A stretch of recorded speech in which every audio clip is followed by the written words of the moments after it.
Welcome to our program on Kardec Radio. Good evening, my friends. This is Angy Stewart from InnerLight, and we are here live on Kardec Radio, Thursday, 8:30 p.m. This is our new time. Now we are going to be streaming at 8:30 p.m. to close to 9, and then we are going to be switching programs.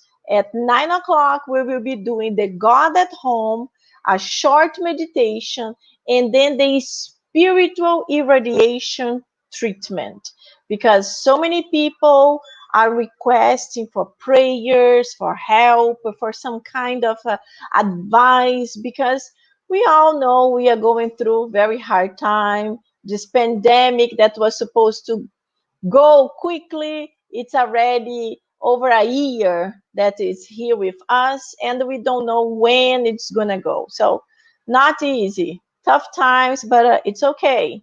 Together we will do much better. That's why it's so important for us to connect, because when we are together we are stronger. So when we pray together, this prayer is stronger too. So it helps us and helps the others. So that's why it's so important for this hard time that we are living to be able to do it. Let me open up my comments window here. If you guys are new to our study, to this program of Mia InnerLight on Kardec Radio, this is the book that we use. This is What is Spiritism? And we are in chapter 1. The chapter 1, the title is The Critic. So this book, it's a book that Kardec summarizes everything about the philosophy of Spiritism in a very small book. Look, it's a short book compared to most of the books of the codification. So in this wonderful summary, he writes, well, first of all, his biographer and his source wrote about Kardec, wrote about his life, about his beginnings, wrote about how is the philosophy of Spiritism was born here in the United States and then traveled to Europe, landing finally in France. So we already did all this. We already know all this. So if you missed, go to our YouTube channel and then you can see what is Spiritism, Sons number 1. So today we will continue doing the critique. So it's a long chapter, it's a long conversation that the supposed critique has with Kardec. But in reality, this critique is the summary of all the people that did not believe in Spiritism, all the people that were against Spiritism, and many of them didn't even know why. They just said, no, this is not good, this is bad, this is fake, this is a lie. So that's exactly what Kardec is doing. He's summarizing all these questions with many of his own answers, and he is putting together to give to us. So whenever we face some kind of attack or question, or someone that legitimately wants to understand what is Spiritism, we will be able to explain. So this is really a good book. And of course, if we can study together, it's always much more exciting, it's much more interesting. So if you are new here, I am not on Facebook. I'm in a platform that is spread to YouTube and Facebook. And I see we have few people looking, but if you don't write something, I don't know what is your name. I see Claudia Garces is here. Hello, Claudia. Nice to have you here. So let's do our initial prayer, and then we can share and start reading together, okay? Oh my God, Jesus, our Master, our guardian angels,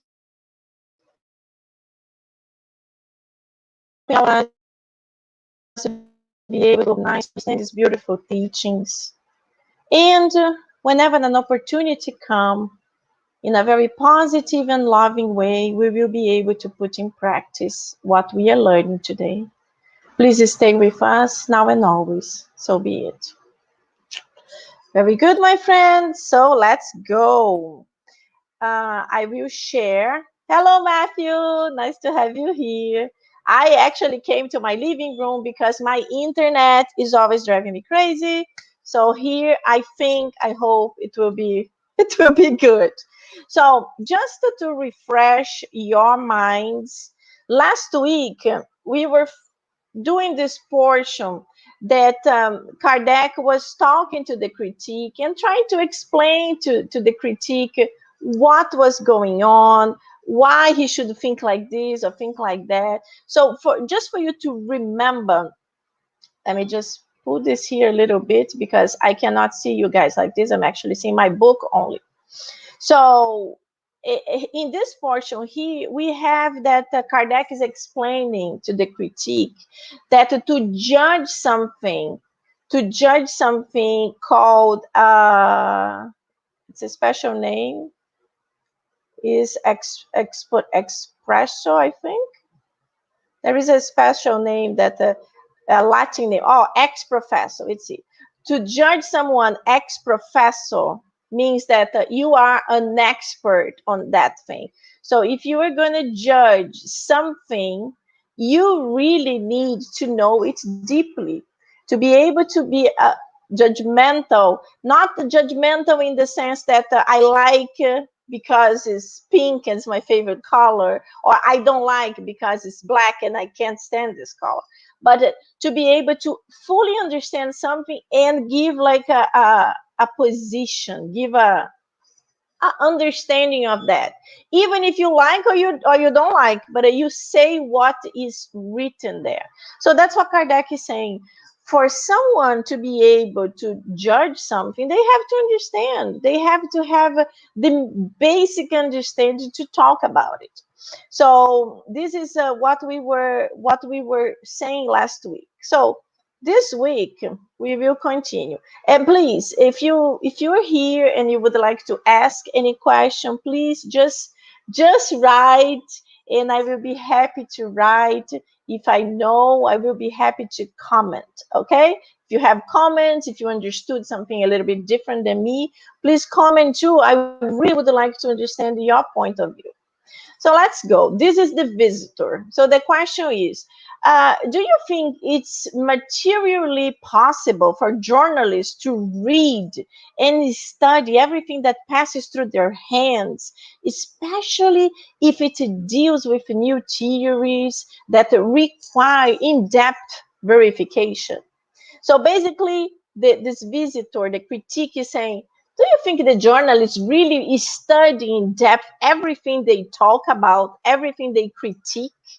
So Kardec says, well, if one does not have the time to do something consciously, one should not get involved with it. And that is better to do only one thing well than 10 things badly. And this is true. When Kardec said that, I wanted to laugh because I am that type of person. I like to do 10 things at the same time. But what happens is that sometimes we are not able to finish the 10 things. And this is very frustrating for myself, because I started so many projects and I was not able to conclude any of them. Just to give you an example, I love to read. I am an avid reader. I'm always reading constantly. I have books all the time. And I read 3 books. Whoops, my fingers are here. I read 3 books at the same time. And these are not books that I carry in my bag. Well, nowadays, not that I'm going much. I'm not going anywhere, actually, only to the supermarket. So it's not that I really carry books. But when I used to carry books, I used to carry a Spiritist book. And I used to have 3 other books by my bed. I love books of history, biography. So I'm constantly reading. So thing is, I was able to finish a book that's called 1880. It's about the history of Brazil. It's super thick book. And I finally finished. It was almost like a party time. I was so super excited. And when I saw I had started reading that book in 2018. But what happened is that in the meantime, I started reading other two books. So instead of finishing one, I started doing the same time. Don't do it. The idea we read one, finish it quickly, the ideal. But of course, sometimes we can't do that. Let's try to do our best. And of course, we are all different. What is good for one is not good for the other. But what Kardec is saying here is pretty much very true. It's better to finish one thing well than 10 things badly. Then the visitor asks again, I have seen tables turn and produce raps. I have seen persons who supposedly are writing under the influence of the spirits. Nevertheless, I'm convinced that charlatanism is involved, meaning this is a lie. I'm convinced this is a lie. And then Kardec asks, how much did you pay? And he said, of course, nothing. I didn't pay anything for that. And then Kardec goes, odd breed of charlatans, and, and they will give a new meaning to the word. Meaning, this is very weird. Charlatans that are not searching for any type of financial help, financial background. So a charlatan who wasn't in for money, that's very strange. And we all know charlatans, they are all into something. If it's not money, it's like some kind of power, is to be able to impress someone, to call attention to something that probably is not real. But Kardec continues, if a hoax goes for months and even years, I would say that it is the hoaxer who is being duped. So if this hoax, if this lie is going for months or for years and they are not charging anything and they keep doing this every week for free, isn't that a little weird? Why someone that is lying would continue doing something if it's not getting any type of a profit, any type of a financial gain? That's strange. That's what Kardec is trying to make him to understand. Hello, Saul. Hello, Nora. Nice to have you guys here. So Kardec is trying to make the critique to think. And that's what we should make others to think too. Why someone would be pretending to talk to spirits? I'm bringing to our time here. Of course, that I'm not saying that every person that you will talk and you will explain these things will be able to understand you, because it's not true. There will be people that it doesn't matter what you do, they will never believe, they will never understand, they will never be open-minded. And there are those people I already mentioned here too, those people that if a spirit appears here right now, and even if this spirit is connected to the person, they will not believe it. They will not accept it. Well, one thing they might say, oh, this is my imagination, you are producing something. Or even if they believe, even if the spirit tells certain things that only he or she could know, but they are so fixated against that, they will be quiet. They will not say good things, and they will say, I'm not sure about that. But, a seed was planted, and we all know everybody has their own time. We cannot force anyone to believe or to accept some things because, everyone has their time to do that. The good thing is that we are already doing it, so we are already ahead of the time. When we arrive in the spiritual realm, will be a little bit easier to adapt. Then Kardec continues. Before concluding that something is a fraud, we must first ask ourselves what might be gained from such deceit. You will agree that there are situations that exclude all suspicion and fraud, that there are individuals whose character alone is a guarantee of honesty. It would be different matter if it involved speculation because of attraction of a profit as a bad advisor. So what Kardec is saying here is that there are certain people that we all know certain people that they give you this sensation that they are serious people. They are people that are really connected with something that is in depth there. Like imagine people that met Kardec in the 1800s. People knew Kardec as a professor, as a serious man. He was not a jokester. So people that knew him, they were really like, wow, this guy is supposed to be such a serious guy, a scientist per se, and now he's involved with the stable things. The minimum thing they could do is speculate there is something deep there to investigate. But if on the other hand is someone that's always involved with scandals, with all kinds of issues, all kinds of different problems, and someone gets involved with these too, then yes, everybody's like, yeah, sure, of course, that one, everything is possible. Everything can come from that person. We do this nowadays too. So think about someone that you think is a serious person, a person that gets involved with things that are really not a joke. So if the person start telling you something like that, the minimum you can do is try to research, to discover what she or he are doing, if there is some kind of possibility. We shouldn't immediately say, no, it's a lie. That's not good. We have always to research so we can say something with some kind of background of understanding. And then he says he also, if there was some kind of profit, then it's different. If there is a speculation of some money or advantage, then it's different.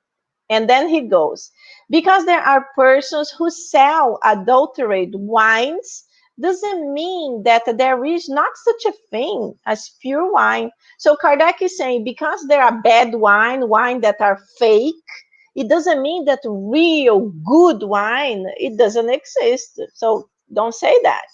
So Spiritism is no more responsible for those who misuse its name and exploit it.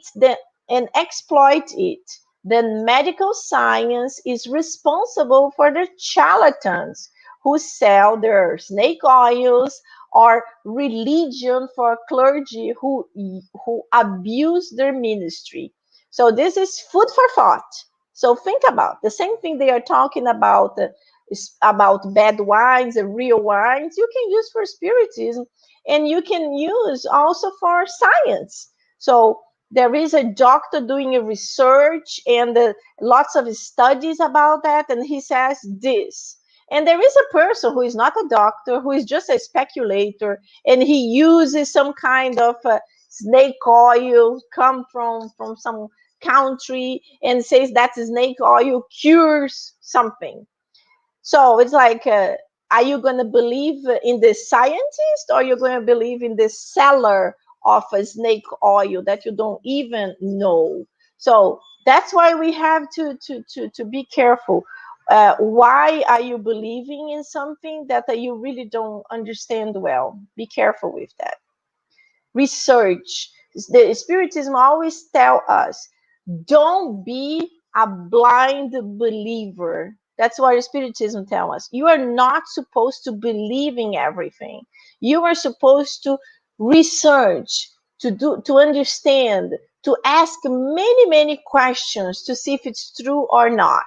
And then you will be able to understand, not to believe, but to understand that that can be possible.